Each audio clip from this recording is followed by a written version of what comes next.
नमः सिद्धेभ्यः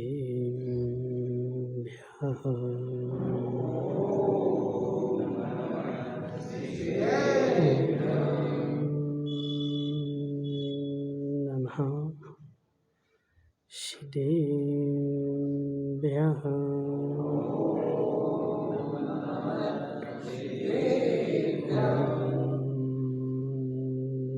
नमः सिद्धेभ्यः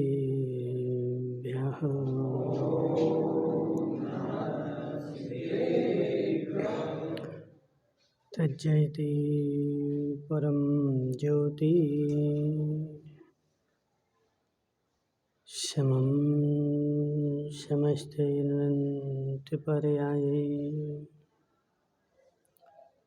दर्पणतलविशकला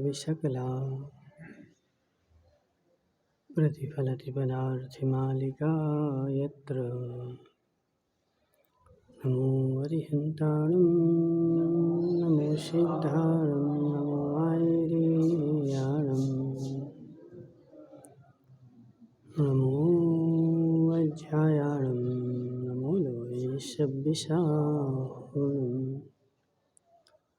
पंच परमेष्टि भगवान के अनंत सिद्ध परमेष्टि भगवान 1008 देवादेव पारसनाथ भगवान के 1008 देवादेव शांतिनाथ भगवान के आचार्य भगवान अमृत चंद्र स्वामी के आचार्य भगवान विशुद्ध सागर जी महाराज के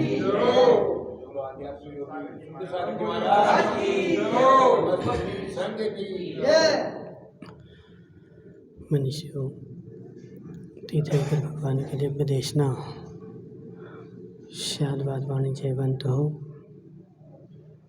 आचार्य भगवान अमृत चंद्र स्वामी पुरुषार्थ सिद्धि उपाय ग्रंथ में अहिंसा का वर्णन चल रहा था।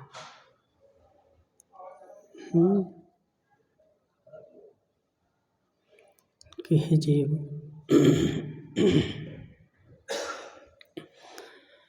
अहिंसा पालन करने के लिए बहिरंग में जीव की अहिंसा और अंतरंग में अपने राग परिणाम के द्वारा निज की अहिंसा। क्योंकि मैंने अपने आप का घात नहीं किया, लेकिन मेरे अंदर में जो राग और द्वेष बैठा हुआ है वह राग द्वेष प्रति क्षण मेरा घात करता है। किसी पर वस्तु का घात हो उसमें तो उसका घात होता है, लेकिन उसी समय पद्मचंद जी पीपलू वाले बिना राग द्वेष के किसी भी जीव का घात नहीं होता। अंतरंग में जब राग द्वेष रहेगा तभी जीव के द्वारा दूसरे जीव का घात होगा। यह तो राग के कारण होगा, यह द्वेष के कारण होगा। कारण दो ही मिलेंगे, 11वें 12वें 13वें 14वें और सिद्धों में राग द्वेष का पूर्ण अभाव हो गया है। न वहाँ राग है और न वहाँ द्वेष है, इसलिए वहाँ किसी भी जीव के राग द्वेष के अभाव के कारण वहाँ बंध भी नहीं है। संजय भाई, बंध कहाँ तक है?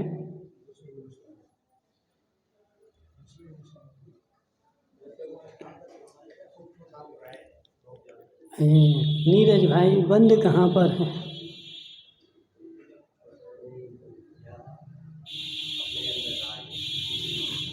कहाँ तक है? 13वीं गुणस्थान। हे जीव, जोगा पैरी प्रदेशा ठिरी अणुभागा कषाय दो होंते। प्रकृति और प्रदेश कषाय के कारण है और स्थिति और अनुभाग बंध के कारण है। स्थिति और अनुभाग को बंध कहा जाता है, योग बंध का कारण नहीं। 13वें गुणस्थान में बंध नहीं, आश्रव है। बंध की जो स्थिति है वह मात्र 10वें गुणस्थान तक है। 10वें गुणस्थान के आगे जैसे 11वें में पहुंचा, वहाँ बंध का अभाव है, क्योंकि राग और द्वेष का अभाव है। जहाँ तक राग और द्वेष है वहाँ तक बंध है, और जहाँ तक बंध है वहाँ तक संसार है, और जितना राग द्वेष है उतना उतना संसार तीव्र है। हे राकेश संघी, हे राकेश संघी, समझ मेरी बात। हे जीव, तू जिन वाणी को समझना ही नहीं चाहता, ये भी तेरा तीव्र संसार है। महावीर भाई पराणा वाले आचार्य भगवान जयसेन स्वामी, अमृतचंद्र स्वामी समय सार में कहते हैं कि हे जीव, जिन वाणी को सुनने की लालसा किसकी होगी, जिन वाणी को सुनने की अंदर में तीव्र लालसा कि मैं जिन वाणी सुनूं, मैं जिन वाणी को अंगीकार करूं, ऐसा भाव किसका आएगा? जिसका संसार निकट होगा, जिसका संसार अभी तीव्र बाकी है, उसको ऐसे भाव भी नहीं आएंगे राकेश संगी कि मैं जिनवाणी सुनने जाऊं और जिनवाणी में से थोड़ा सा कुछ ग्रहण कर लूं। और जब ग्रहण की बात आएगी तो उसका राग जो है, देख संजय भाई, मेरे घर में 1 करोड़ की संपत्ति रखी, क्या परिग्रह है?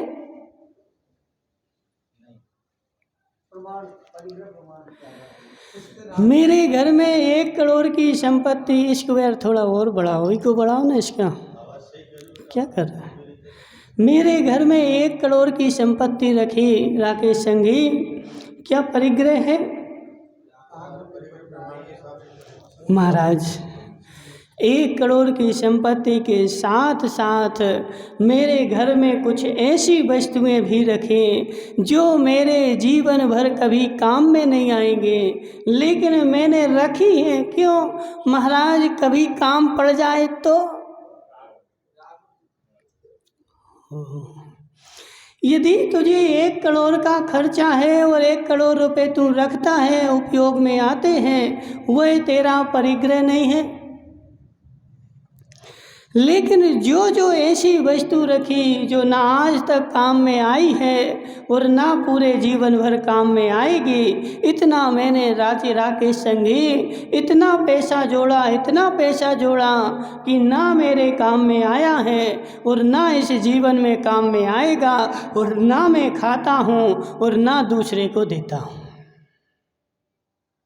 यह परिग्रह है महावीर भाई, यह परिग्रह है। ऐसे हे राकेश संगी, मेरे पास मैं हिंसा तो नहीं करता, मैं हिंसा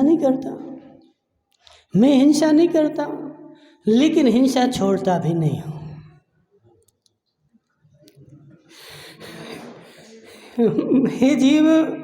हे जीव राकेश संगी, एक काम कर, मुर्गा खाने का त्याग कर दे। महाराज, मुर्गा तो नहीं खाता, लेकिन खाने का त्याग भी नहीं करता। अब देख कितना राग बैठा अंदर में, कितना राग बैठा। मनमोहन लाल जी बोले महाराज, राग कैसा? कितना राग बैठा, मैं खाता भी नहीं हूँ और त्याग की बात आए तो त्याग भी नहीं करता हूँ। क्यों? क्योंकि कभी मौका पड़ जाए तो।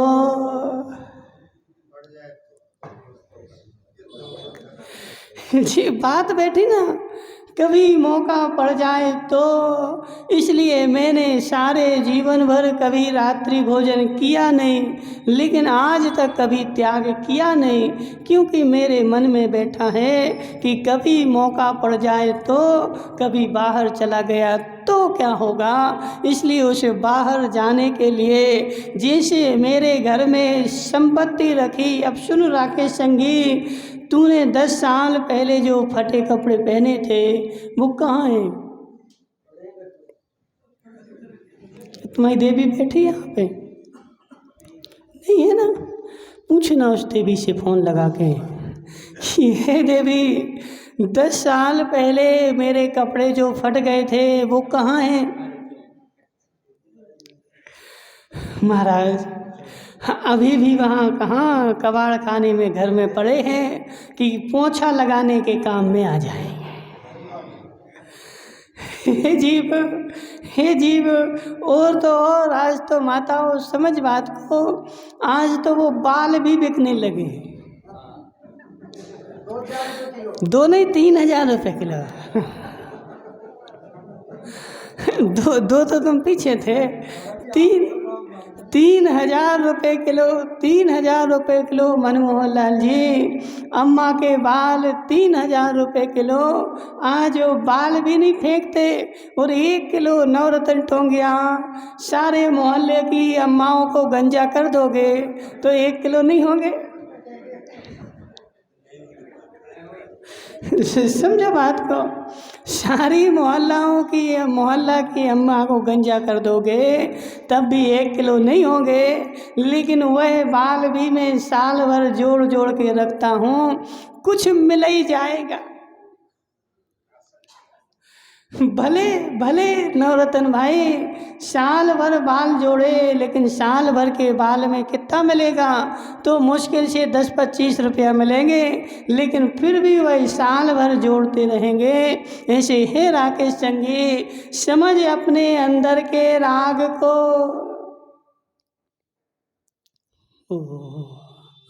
वह जो अंतरंग का राग है वह मेरे स्व आत्मा का घातक है, मेरे कर्म का बंधक है। वह अंदर का राग नहीं छूटेगा और वही रंग से छोड़ेगा तो वही रंग से भी नहीं छूटेगा, क्योंकि मेरी परिणति अंदर में ऐसी बैठी हुई है कि महाराज ऐसा हो जाएगा तो कैसा होगा।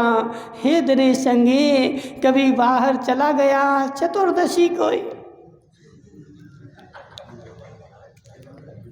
देखो तो हे जीव कितना राग बैठा। अब धर्म हो तो हो कैसे? हे जीव कितना राग बैठा, अब धर्म हो तो हो कैसे?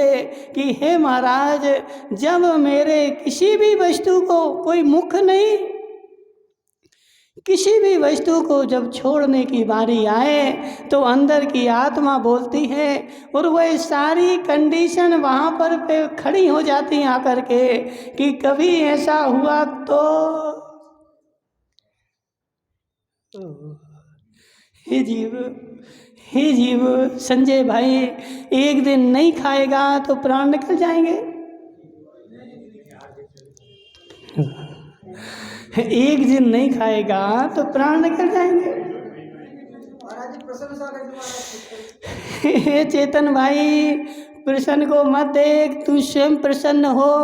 अपनी आत्मा को प्रसन्न कर और अपनी आत्मा को प्रसन्न करके अपनी आत्मा को समझा कि हे जीव, मेरे पास भी अनंत शक्ति है, मैं अनंत शक्ति का धनी हूँ, मेरे पास अनंत शक्ति है। लेकिन उस राग देश ने मेरी शक्ति को इतना कुंठित कर दिया है कि मैं किसी भी जीव पर, किसी भी चीज पर अड़ग नहीं रह पाता। हाँ वीर भाई, समझ मेरी बात। मैं किसी भी, देखो मंदिर के पैसे भी मेरे पास आ जाएं तब भी मेरा मन डोल जाता है कि जी इतने से इतने रखे हैं, थोड़े से निकाल लो तो कौन देख रहा है।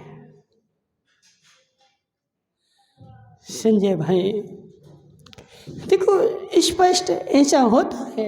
और कौन देख रहा है? और मेरा सारा काम जो चल रहा नवरत्न टोंगिया, वो दूसरे को दिखाने के लिए है।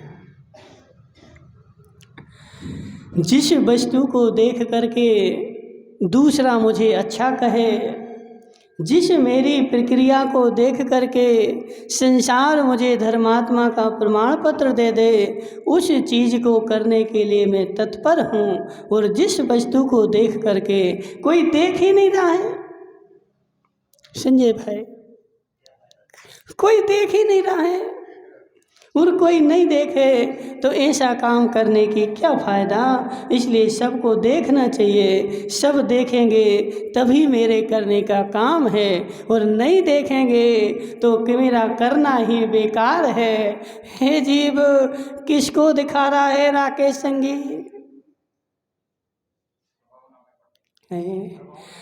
हे महावीर भाई, ये प्रभावना नहीं है, ये प्रभावना नहीं है, ये अप्रभावना है। ये तेरी प्रभावना मात्र दूसरों को दिखाना। और किसको दिखा रहा है? उस पुनीत संगी को। वो तो बेचारा देखो, अरहंत भगवान साक्षात उतर के आ जाएंगे तब भी नहीं सुधरेगा। भगवान महावीर सिद्ध शिला से उतर करके आ जाएं और इसको सब दिखा दे, तब भी वो देखने वाला नहीं है, क्योंकि मेरे अंतरंग में ऐसी वस्तु बैठी हुई है। और जब तक देखो क्या बोला कि वह जितने चोर थे, हमारे पास ऐसा प्रश्न आया संजय भाई, बोले महाराज जितने चोर हैं वो तो सब मोक्ष चले गए। अंजन चोर हो चाहे वो चिलाती पुत्र हो, जी तो सब मोक्ष चले गए महाराज। और हम तो जिंदगी निकल गई हमारी धर्म करते हुए, हम मोक्ष नहीं जा रहे। ये जीव, उस चोर ने जीवन भर एक बार धर्म किया, लेकिन वह एक बार में भी उसने धर्म किया। और हमने सारे जीवन भर किया, लेकिन सारे जीवन भर जो किया तो वह मात्र किया कि कौन देख रहा है। माताओं सत्य बताना, मंदिर में बैठे हो, पूजा कर रहे हो, और 4 लोगों की भीड़ लग जाए तो जोर जोर से करने लगते, और कोई नहीं हो तो बिल्कुल शांति से करने लगते। क्यों? क्यों हुआ ऐसा? इसको और बढ़ावे यार थोड़े, क्या कर रहा है तुम संजय भाई? क्यों हुआ ऐसा? क्योंकि मेरा सारा लक्ष्य ही था कि 4 लोग देखेंगे तो मेरी प्रसिद्धि होगी, और कोई नहीं देखेगा तो मेरी प्रसिद्धि होने वाली नहीं है, और प्रसिद्धि नहीं होगी तो धर्म नहीं होगा। इसलिए हे राकेश संगी, चलो उस मातंग के पास।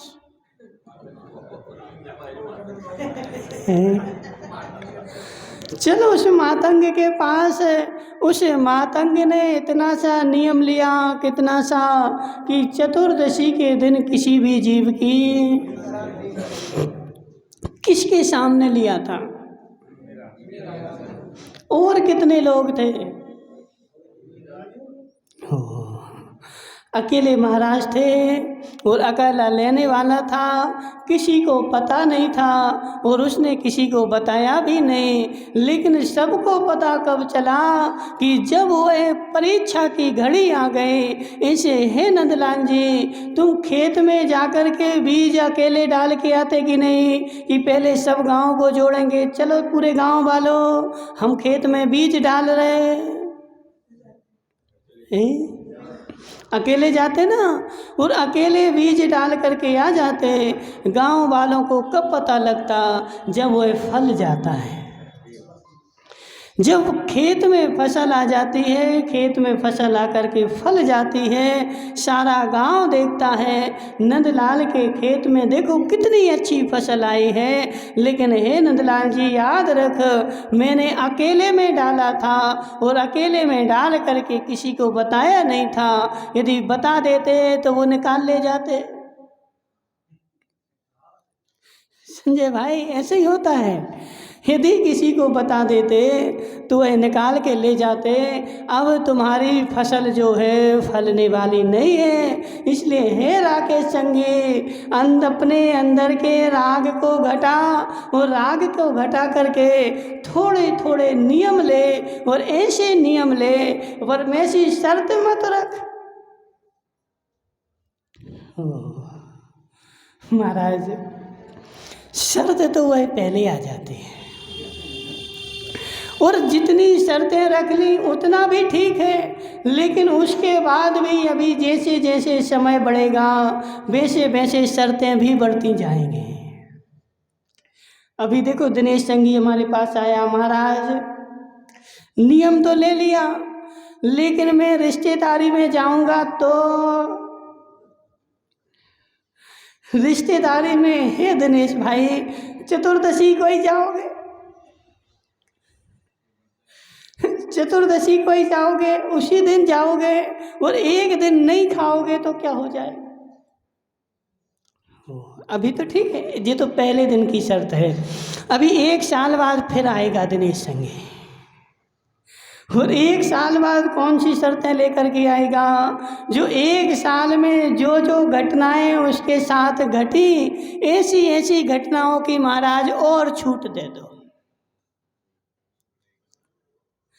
हे जीव, अभी तेरा अंतरंग का राग जो है वह कम हुआ नहीं है, इसलिए तुझे उन घटनाओं के ऊपर अभी भी तेरा परिणाम शिथिल हो जाता है। इसलिए हे जीव, उस मातंग से मिल कि उस मातंग को राजा के बेटे को फांसी लगाना है, और आज ही चतुर्दशी है और मेरा चतुर्दशी को त्याग है कि मैं किसी भी जीव की हिंसा नहीं करूँगा। और उसके सामने वह वस्तु आकर के बैठ गए। चेतन भाई समझाओ अपने मन को, समझाओ अपने मन को कि हे जीव, राजा के बेटे को फांसी लगाऊंगा तो मुझे भर भर के धन मिलेगा, और नहीं लगाऊंगा तो दंड मिलेगा। लेकिन मातंग ने स्पष्ट बोल दिया, मेरा चतुर्दशी को किसी भी जीव को मारने का त्याग है। अब सारे राजा भी हंसी कर रहा है तो रामलाल जी कि मातंग का कैसा नियम, मातंग के थोड़े व्रत होते हैं, तू तो हिंसक प्राणी, तेरा कैसा नियम, लगा दूं फांसी? नहीं राजन, मैं नहीं लगाऊंगा। सैनिकों, राजकुमार को और इस चंडाल को दोनों के हाथ पैर बांध करके और समुद्र में फेंक आओ। मगरमच्छ खा लेंगे, इन दोनों का मरण हो जाएगा। यह चंडाल बड़ा नियम वाला बनता है। अब सोचो अपने आप को रामलाल जी कि मेरे साथ ऐसी घटना घटे, सारे परिवार वाले, सारे रिश्तेदार, सारे भाई, सारी बहनें सब तेरे पास आ जाएं और बोलें कि कैसे नियम, शादी में जाना पड़ता है, बाहर जाना पड़ता है, घूमने जाना पड़ता है, और ऐसे नियम तेरे कैसे चलने वाले हैं? और जब मेरे सारे रिश्तेदार बैठे हों अपनी संगी और मैंने नियम लिया है, अब मेरी अंतरंग की परिणति क्या चल रही है? और जबकि देखो मनमोहन लाल जी, इतने छोटे से नियम से कुछ होने वाला नहीं है, ये मुझे पता है। इतने छोटे नियम से मेरा मरण तो, अरे इतना कोई बड़ा नियम लिया हो कि शेर ने नियम लिया किस चीज का? राकेश संगी, शेर ने नियम लिया कौन सा? मांस का त्याग। ओह, शेर ने महावीर का जीव पूर्व भाव में मांस खा रहा था, किसको?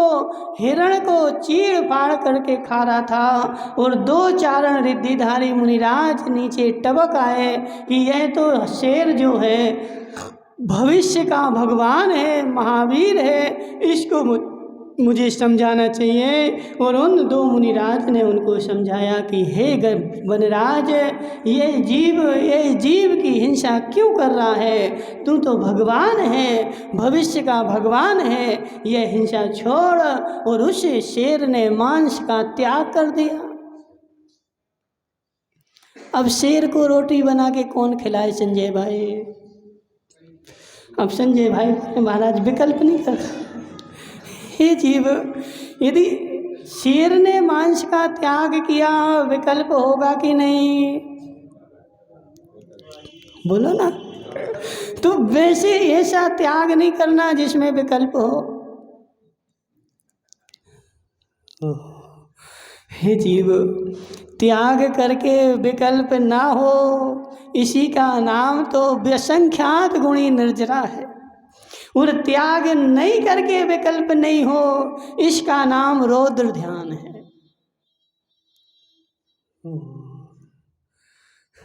क्या बोला?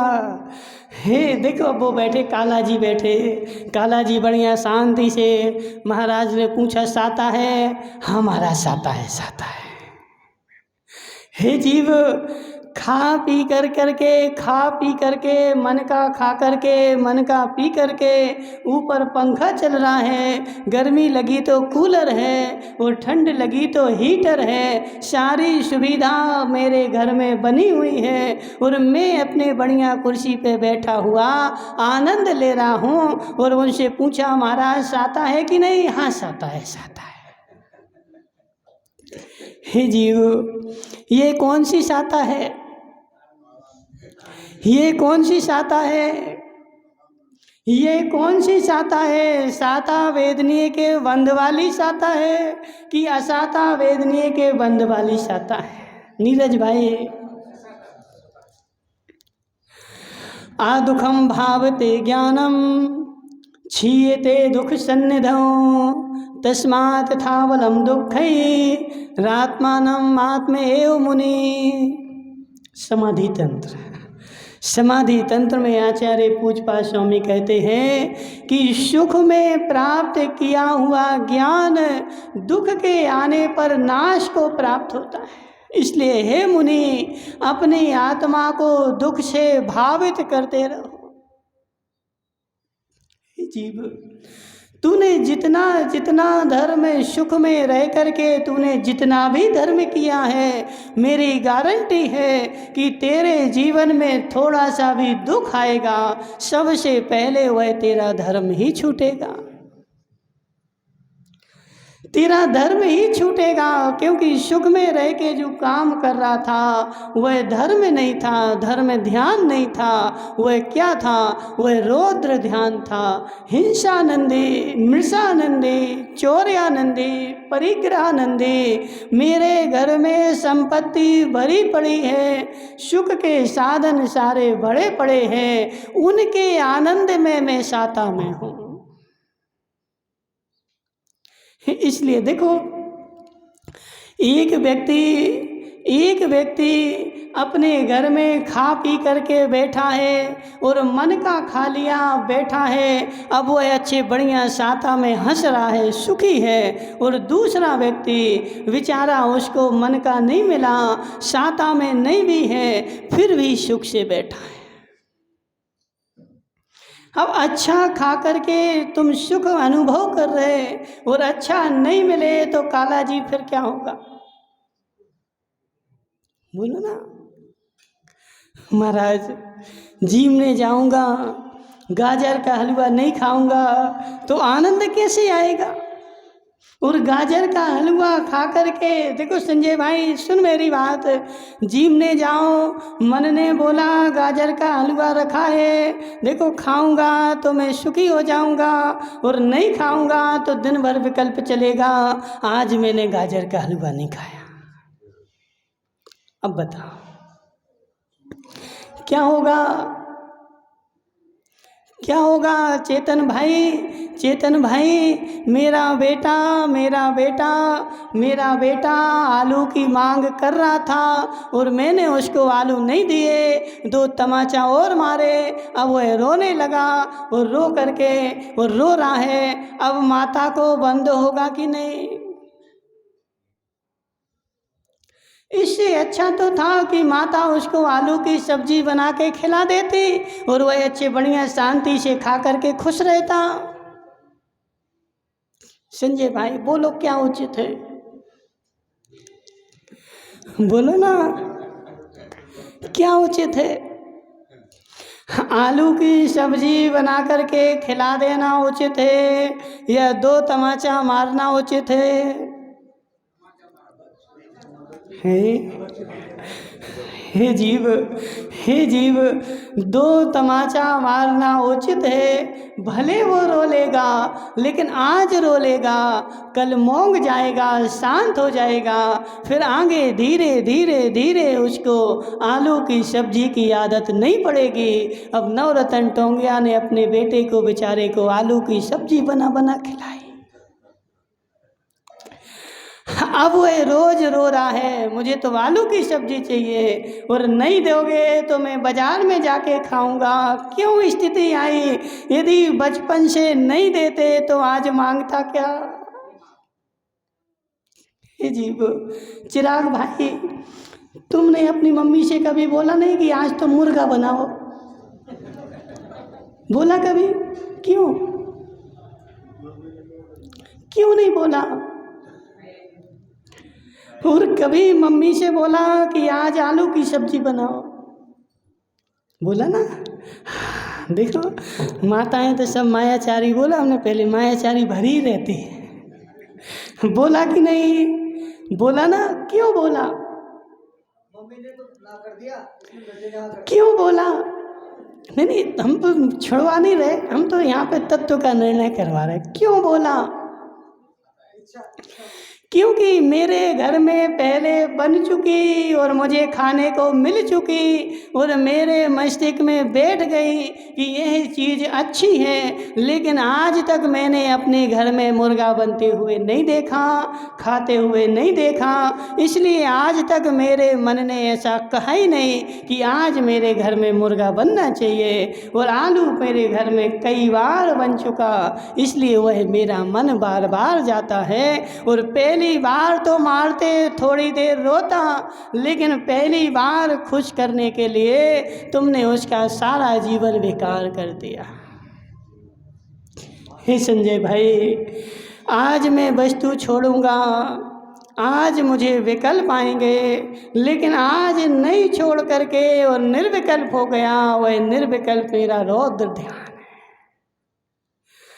क्योंकि प्रारंभ में देखो कोई भी काम करोगे कठिनाई तो झेलनी पड़ेगी, लेकिन प्रारंभ की कठिनाई आगे के सुख का कारण है। वह मुझे विकल्प जो है निर्विकल्प होने का विकल्प करना है। संजय भाई, मेरा जो विकल्प है ना, वह विकल्प का साधन है कि निर्विकल्पता का साधन है? कि ऐसा तो नहीं कि उस विकल्प की पूर्ति करूं और सारे जीवन भर विकल्प बने रहें और उस विकल्प को लेकर के मैं निर्विकल्प हो जाऊं, तो वह विकल्प सहकारी है कि नहीं? हे जीव,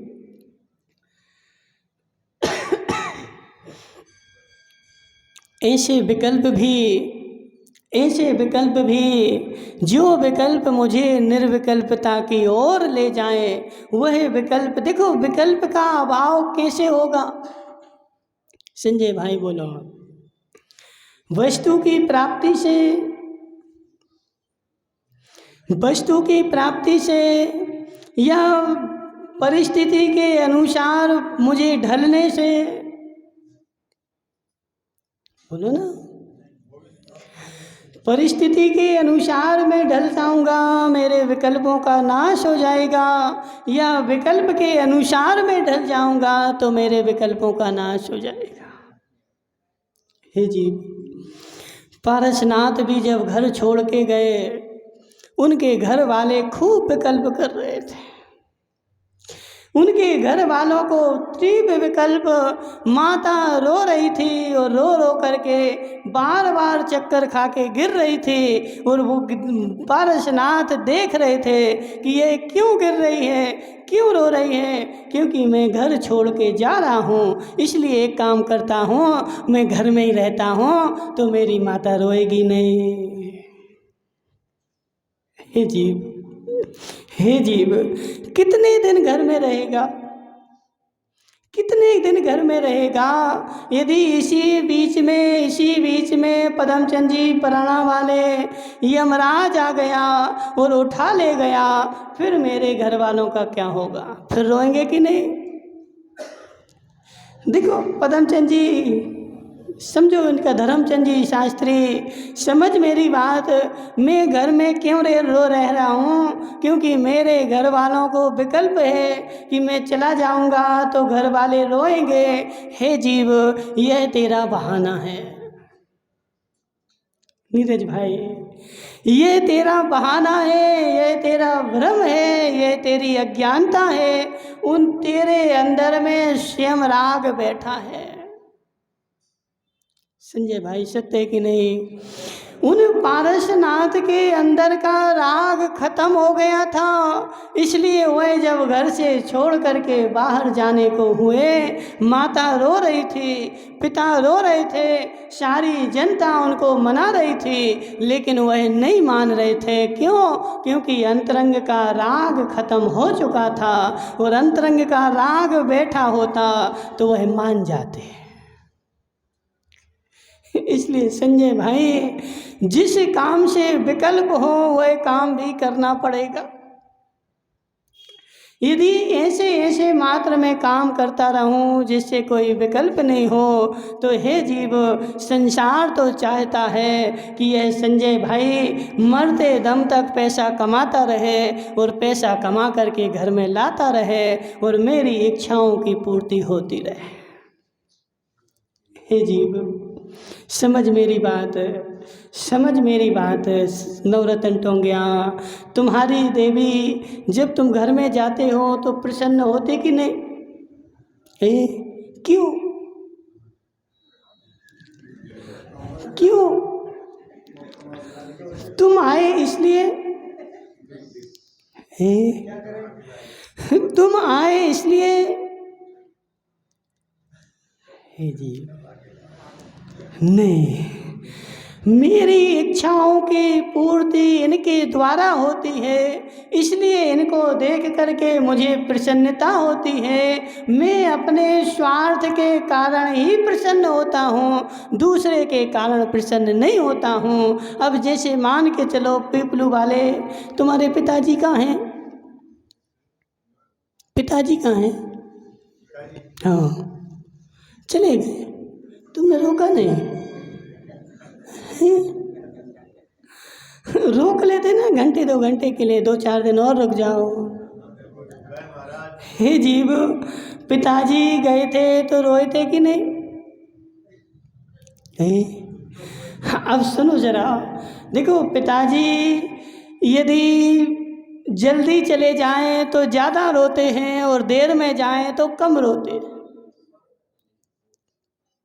नंदलाल जी, सत्य बताना, यदि 40 साल का पिता चला जाए तो घर वाले जोर जोर से रोएंगे, और 100 साल का जाए तो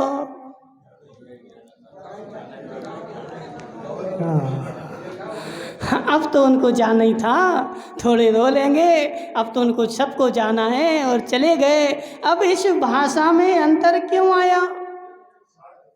संत शंभुनाथ जी, भाषा में अंतर क्यों आया? एक हमने कोटा में डोकरा देखा, वो 85 साल का था। कितने साल का? 85 साल का डोकरा बेचारा, वह विराग सागर महाराज के पास चला गया दीक्षा लेने के लिए। घर वाले गए, पकड़ के लाए, चलो पिताजी घर में रहना। क्यों? बेचारे को 40,000 पेंशन के मिलते हैं। टीचर था ना, 40,000 पेंशन के आते हैं और उस 40,000 के पेंशन के राग में वह बेचारे घर से पकड़ के लाए और जाना चाहता है, लेकिन बार बार पकड़ के लाते हैं, बार बार पकड़ के लेके आते हैं, तुम नहीं जा सकते। और कोई समझो चाहे हे जीव, यदि यदि यदि वह जीव 40,000 नहीं मिलते होते,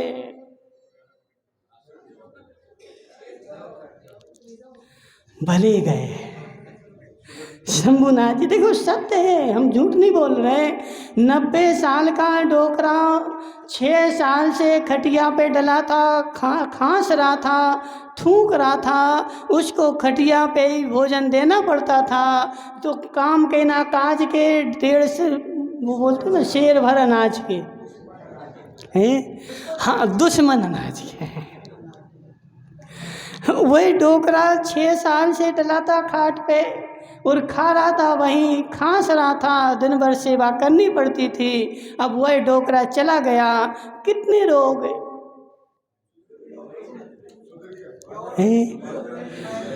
भला चला, भला गया, भला गया। संजय भाई सत्य है कि नहीं? और 40 साल में चला जाए तो अरे बाप रे। धर्मचंद शास्त्री समझ मेरी बात, न 40 साल के डोकरे को कोई रोता है, न 80 साल के व्यक्ति को कोई रोता है। व्यक्ति अपने स्वार्थ को रोता है। अभी 40 साल का था, वह कमा के ला रहा था, उससे मेरी इच्छाओं की पूर्ति हो रही थी, उससे मेरा स्वार्थ था। और 100 साल का बेचारा, उससे कोई स्वार्थ नहीं था, कोई काम का नहीं था, चला गया। और अच्छे उसकी बहू से ही पूछना, वो कहेगी अच्छे गए, काम के नहीं थे ना। और यदि वही 80 साल का डोकरा, 90 साल का डोकरा, उसको भी यदि अधिकारी हो, देखो तहसीलदार साहब तुम टेंशन नहीं करना, तुम्हें तो 100 साल तक ही पकड़ के रखेंगे। क्योंकि देखो जिसकी पेंशन आती ना, उसके घर वाले टेंशन नहीं करते। जिसकी पेंशन आ रही, उसके घर वाले टेंशन नहीं करते। क्योंकि देखो डोकरा बेचारा कितने का खाएगा, 1,000-2,000 का खाएगा, लेकिन पेंशन तो 50,000 आई, 48,000 तो बचे। इसलिए हे जीव समझ जा मेरी बात, हे पदमचंद जी पुराना वाले समझ जा मेरी बात, तुझसे किसी को राग नहीं है। प्रत्येक व्यक्ति को अपने स्वार्थ का राग है, प्रत्येक व्यक्ति को अपने स्वार्थ का राग है। जब तक तुमसे उसका स्वार्थ पूर्ति होगी, तब तक वह तुम्हें खूब चाहेगा, खूब पकड़ेगा। और जिस क्षण वह स्वार्थ, देखो एक कहावत 2 मिनट की बताते हैं कि एक डोकरा था बेचारा 80 साल का, कितने साल का, अब इनको ले लो धर्मचंद शास्त्री को। धर्मचंद शास्त्री तुम्हारे पास कुछ है कि नहीं है? कि सब बेटों को दे दिया है ना। अब धर्मचंद शास्त्री के पास सोने की तिजोरी, नोटों की तिजोरी भरी रखी थी, और अपने कमरे में ताला लगा करके धर्मचंद शास्त्री अपनी क्या चाबी जेब में, अब वो चाबी बज रही है। बेटे को पता है, बहू को पता है, पिताजी के पास सब कुछ पड़ा है। तो वह बहू भी 5 बजे आकर के पिताजी चाय पी लो। 5 बजे आएगी, 6 बजे दूसरी बहू आ जाएगी, पिताजी नाश्ता कर लो। 8 बजे तीसरी बहू आ गई, पिताजी भोजन कर लो। और 10 बजे शाम को जैसे ही बेटा आया दुकान से, वो पिताजी के पैर दबा रहा है। खूब देखो चाय, नाश्ता, दूध, बिल्कुल समय से पहले। पिताजी उठ नहीं पाए, बहू ने दरवाज़ा खटखटाया, पिताजी उठो सुबह हो गई, चाय पी लो। और पिताजी बेचारे सोचने लगे कि मेरे बेटे बहू जो है खूब सेवा करते हैं, अब तो मैं बूढ़ा हो गया, एक काम करता हूँ, जी सारी तिजोरी खोल के सबको बांटे देता हूँ। तो एक दिन धर्मचंद जी शास्त्री ने बेटों को बुलाया कि हे बेटो, चलो अब तुम एक काम करो, अब हमारी उम्र हो चली, तुम लोग सेवा हमारी करोगे, जी सब ले लो। और सब धर्मचंद शास्त्री ने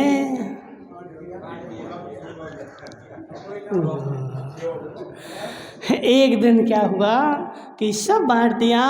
अब दूसरे दिन धर्मचंद शास्त्री सो रहे थे और सो करके उठे तो देखा अरे घड़ी में 8 बज गए। आज क्या बात है, क्या बहू उठी नहीं सो करके कि 8 बज गए? बहू ने आज जगाया नहीं, चाय लेके नहीं आई 5 बजे, 6 बजे नाश्ता भी नहीं।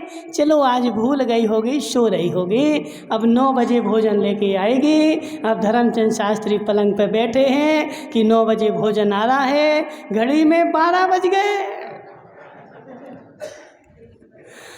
ना चाय आई, ना नाश्ता आया, ना भोजन आया। अब धर्मचंद शास्त्री अपने उठ करके गए, बहू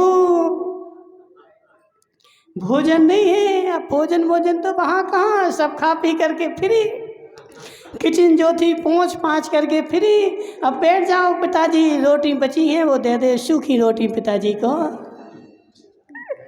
सूखी रोटी परस दी 12 बजे। और दूसरे दिन से पता चल गया कि धर्मचंद शास्त्री ये जो सेवा हो रही थी वो मेरी नहीं हो रही थी, वह नोट जो तिजोरी में भरे थे उन नोटों की सेवा हो रही थी। अब धर्मचंद जी शास्त्री गए अपने पदमचंद जी पीपलू वाले के पास रोना रोने। अब डोकरा तो डोकरे के पास जाएगा, किसके पास जाएगा? जवान होगा तो किस जवान मित्र के पास जाएगा। और डोकरा अपने डोकरा मित्र के पास है कि पदमचंद जी रो रहे। पदमचंद जी ने बोला हुआ क्या, बताओ तो पहले। बोले अब क्या बताएं, हमारी तो दुर्दशा होने लगी, हमें कोई पूछने वाला नहीं है। बोले हुआ क्या क्या ये तो बताओ। बोले मैंने सारा पैसा बेटों को दे दिया, उस दिन से ना चाय का पता है, ना नाश्ते का पता है, ना भोजन का पता है। अब पीपलू वाले बोले ऐसी बात है? बोले हाँ ऐसी बात है, चलो मैं कुछ जुगाड़ करता हूँ, कुछ जुगाड़ करता हूँ ना। क्योंकि देखो जुगाड़ पीपलू वाले कोई ऐसे सीधे साधे थोड़ी हैं। अब उन्होंने एक उपाय बताया कि चलो अपन एक काम करते हैं, एक झोली लाओ और झोली में नदी किनारे से पत्थर भरो। उस झोली में इन्होंने अच्छे बढ़िया पत्थर भरे और हिला हिला करके ले गए, वो बज रहे थे। अब उन बेटों ने पूछा पिताजी क्या लाए? तो बोले बेटे लॉकर में सोना रखा था वो उठा के लाया हूँ। ठीक है ना, लॉकर में सोना रखा था वो ले आया। और धर्मचंद शास्त्री ने वो सारे पत्थर उस तिजोरी में रख करके और चाबी जो है लगा करके वह चाबी फिर जेब में रख ली। और जैसे ही सुबह चाबी बजे दूसरे दिन से बहू लग जाओ काम पे। दूसरे दिन से बहू फिर लग गई 5 बजे से, पिताजी उठो पिताजी उठो, चाय चाय। अब पीपलू वालों ने बोल दिया धर्मचंद जी अब ऐसी गलती नहीं करना, एक बार कर दी, अब दूसरा ऐसी गलती नहीं करना। इसलिए अब धर्मचंद जी शास्त्री संभल गए और पूरी तिजोरी की चाबी जेब में। और तिजोरी वो बहुएं भी देखो, जब तुम गए मंदिर तो बहू ने हिला के देखी, हाँ माल बज रहा है, माल बज रहा है, डोगरे के पास अभी माल है। और सब घर के घर जो है लग गए सेवा में। और जिस दिन एक दिन धर्मचंद जी शास्त्री रात में सोए तो सुबह उठे ही नहीं। हिलाया बेटों ने, पिताजी चले गए। बगल में पड़ोसियों को खबर बाद में देना, पहले ये तिजोरी खोल लो। देखो पहले तिजोरी खोलो, बाद में खबर देना। और जैसे ही बेटों ने तिजोरी खोली उसमें तो पत्थर भरे थे। बहुएं बोली ठगाए गए अपन तो। फ्री में इतने दिन सेवा कर दी डोकरे की, लेकिन जैसे ही उनने पत्थर देखे धर्मचंद जी शास्त्री, अब कोई कफन लाने को भी तैयार नहीं। उनको बुला दिया पड़ोस अड़ास पड़ोस वालों को कि ये धर्मचंद जी चले गए और इनको ले जाओ। बेटों ने एक भी जीवन नहीं कराया। क्यों? क्योंकि पिताजी के पास कुछ है ही नहीं, मैं क्या जीवन कराऊं। और धर्मचंद जी शास्त्री का ऐसे ही सब कुछ हो गया, कोई का जीवन नहीं कराया। इसलिए हे धर्मचंद शास्त्री अब संभल जाओ।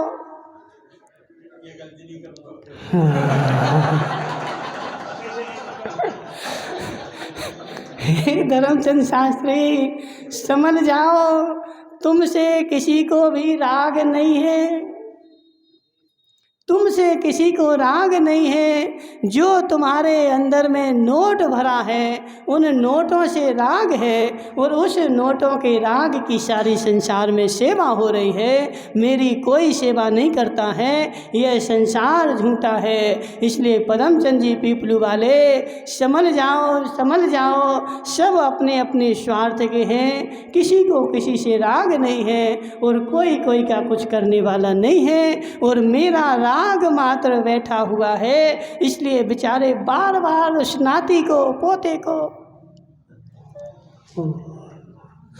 देखो नवरत्न टोंगिया के मन में लड्डू फूट रहे। किस बात के? क्या नाम, शंभूनाथ जी, किस बात के? मेरा बेटा बड़ा हो गया, बेटे की शादी करूंगा, उसके पोते होंगे, पोते को लेकर के बाजार में घुमाने ले जाऊंगा। हे जीव, तू राग के लड्डू फोड़, लाग के लड्डू फोड़, उस पोते को सिर पे बिठा के घुमाना, लेकिन वह पोता तो मैं सिर पे बिठा के नहीं घुमाएगा। देवीचंद जी सत्य है कि नहीं है?